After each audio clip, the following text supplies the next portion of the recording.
class. Now, a famous filmmaker a while back said something about everything you need to know about film, you can learn in about a week. He was being generous. You can learn it in 10 minutes. Set your watches. We'll be out of here in 10, kids. Okay, so you want to be a filmmaker? Yes. Wrong. You are a filmmaker. The moment you think about that you want to be a filmmaker, you're that. Make yourself a business card that says you're a filmmaker, pass them out to your friends. As soon as you get that over with and you got it in your mind that you're one, you'll be one. You'll start thinking like one. Don't dream about being a filmmaker. You are a filmmaker. Now let's get down to business. Let's play.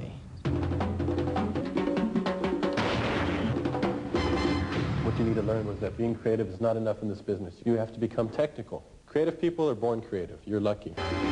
Technical people, however, can never be creative. It's something they'll never get. You can't buy it, find it, study it. You're born with it. Too many creative people don't want to learn how to be technical. So what happens? They become dependent on technical people.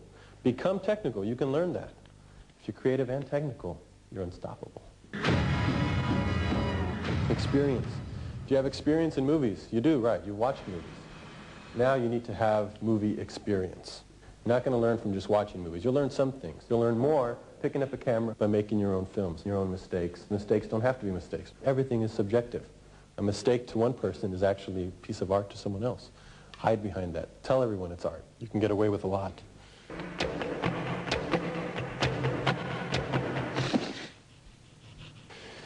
Start with a screenplay. Does anyone here know how to write?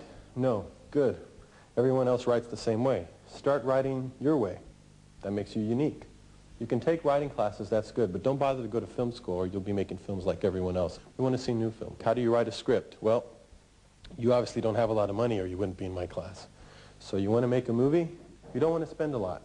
You're going to come up with problems every day on your set. You can get rid of the problem one or two ways. You can do it creatively or you can wash it away with a money hose. You have no money, you got no hose. So let's make a screenplay for a movie that you can actually make without having to make your parents poor. Let's make a cheap movie. How do you make a cheap movie? Look around you. What do you have around you? Take stock in what you have. Your father owns a liquor store. Make a movie about a liquor store. You have a dog? Make a movie about your dog. Your mom works in a nursing home. Make a movie about a nursing home. When I did El Mariachi, I had a turtle, I had a guitar case, I had a small town, and I said, well, I'll make a movie around that. Cuando caminaba me acercaba una tortuga. How do you visualize a movie? On storyboards. You can do that. You can pre-visualize your movie and draw them out. What you should really do, though, is just make a blank screen for yourself and sit there and watch your movie. Close your eyes and stare at this.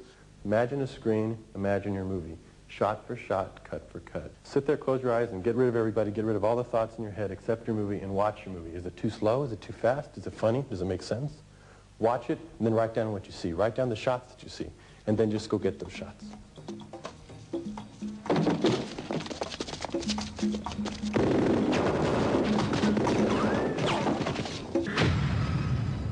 Equipment. Okay, let's go to equipment. The worse the better. You don't want anything too fancy. Remember, this is your first movie. You're not Spielberg yet. I used this one for El Mariachi. Almost the same one. This is a 16M. I used a 16S, but this is exactly what I had. It helped me move fast because it was light. It was very noisy, so I had to do the sound in a wacky way. But this thing here would cost you about $2,000.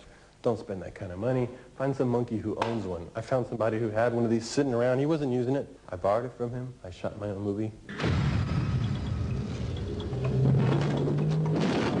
Look, this is a nice stand. It's a very solid stand. You know what's going to happen?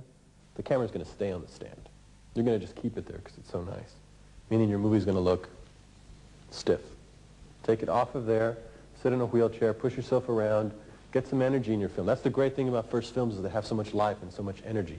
Big productions can't even duplicate that energy because they've got too good a stand. They've got too much crew and everything's really smooth and polished and it's lifeless. Add life to your film by getting rid of the fancy stuff. Too good, too heavy, too good. Just use your hands. Better.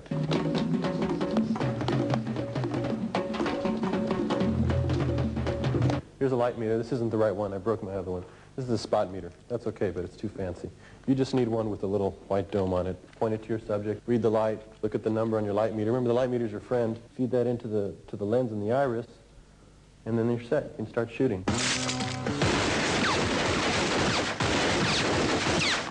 Don't overlight. A mariachi, I had 2 lights.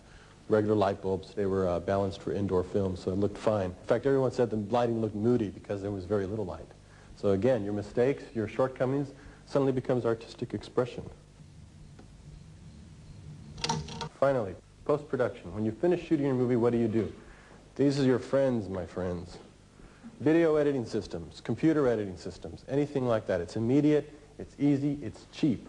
Do not cut on film. Film is your enemy. You may be shooting on film, but don't cut on film. If any of you want to cut on film, get out of my class right now. Go spend $20,000 on a real film school and do that. You'll never get a job, believe me.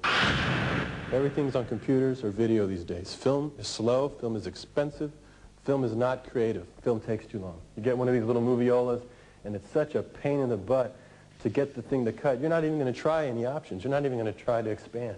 You use video, it's fast, it's immediate. Cut on tape. That's what I did. I shot Mariachi for nothing. I cut on this video machine. I edited on video. I had a 3/4-inch master that looked beautiful because the negative was transferred right to tape. There was no middleman. So it looked like 35 millimeter, clean, pristine, colorful. I made VHS copies of this, sent them out all over Hollywood. I never made a film print. Waste of money. You have to string them up, they get worn out, they're expensive. They're copies of your negative. You don't want that. You don't want copies of your negative. You want your negative on tape where people can duplicate it and watch it and get you work. Okay, so you've made your movie. You've cut it. You've got it out. People want you. What do? First thing you want to do is get an agent right away. Hollywood is full of sharks. You need a shark working for you. These guys go and they get you the best deals, they get you the best prices, they get you the best movies. What you've learned is something no one else has, how to make a movie dirt cheap. No one else in Hollywood knows how to do that. You guys can make them cheap, you guys can make them better, don't get swallowed in the system. Take advantage of your position. Now, I make movies that are still low budget, but they look like big budget movies because I learned the techniques that I just showed you today.